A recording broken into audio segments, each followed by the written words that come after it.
commencé à pêcher à l'âge de 16 ans avec mon papa et mon frère. Et en 98, j'ai pris la relève et j'ai acheté le pointu de mon papa. Mon père l'avait fait construire en 1961 à Cassis. Et depuis, il est là. C'est un bateau qui appartient à la famille. C'est un peu sentimental, on dirait. Ça me plairait de le transmettre à mes enfants, mais j'ai deux enfants qui ont 18 et 21 ans et qui ne sont pas passionnés de la pêche et ni de pointu. Et j'ai un petit de 6 ans. Je ne sais pas ce qu'il fera, mais voilà.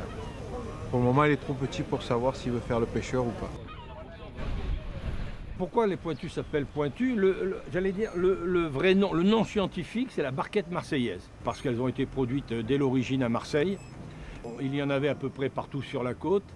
Et les marins bretons, qui étaient basés à Toulon, ont l'habitude des bateaux de leur région qui ont l'arrière coupé. Et en voyant ces bateaux qui étaient pointus des deux côtés, ils les ont naturellement appelés des pointus.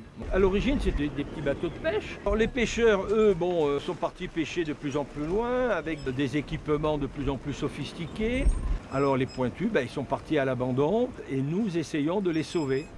J'ai toujours été passionné par les pointus, parce que lorsque j'étais jeune, mon père, qui était dans la marine, avait un pointu en association avec un ancien plongeur.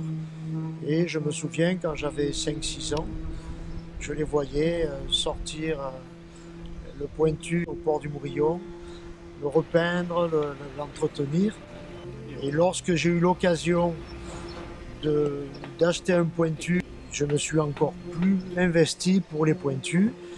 Et actuellement, nous avons 90 bateaux dans le port de Sanary.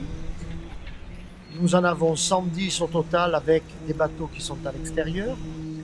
Nous avons 220 membres qui font partie de l'association et qui animent le port de Sanary.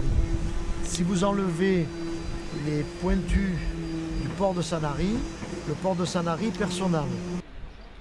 À une certaine époque, le maire de Sanary a eu une volonté, c'est de mettre en valeur le patrimoine maritime et notamment les pointus. Ça permet de refaire vivre un folklore qui avait tendance à disparaître dans les ports. Et aujourd'hui, à Sanary, on peut dire qu'on est un des premiers ports de France à avoir la plus grande concentration de ce qu'on appelle bateaux d'intérêt patrimoniaux. Ils ont quand même une particularité, c'est qu'on leur accorde un tarif préférentiel parce que derrière, il y a quand même tout un entretien à effectuer. Tout le monde maintenant a un petit bateau, un petit pointu, c'est devenu la mode, pointu. Donc il faut les rénover. Parce que bon, c'est du bois, ça reste du bois. Puis chaque année, il y a un carénage, il faut le sortir, il faut le repeindre. C'est du travail. Ce bateau, je l'ai pris parce qu'il avait toute une histoire. C'est-à-dire qu'il a été construit en 1957 à Ténès, en Algérie. Et pendant la guerre d'Algérie, en 1962, il a été réquisitionné et armé pour faire la surveillance du port d'Alger. En 2011, je l'ai pris, je l'ai caréné. Et puis donc, depuis 3 ans, je navigue avec ici. Posséder un pointu, c'est participer aussi à la vie de la ville. Parce que les pointus participent à des tas d'événements. Et ils font partie du folklore local qui n'est pas surfait d'ailleurs, parce qu'ils ont toujours existé, ici comme sur toute la côte varoise et dans toute la Méditerranée.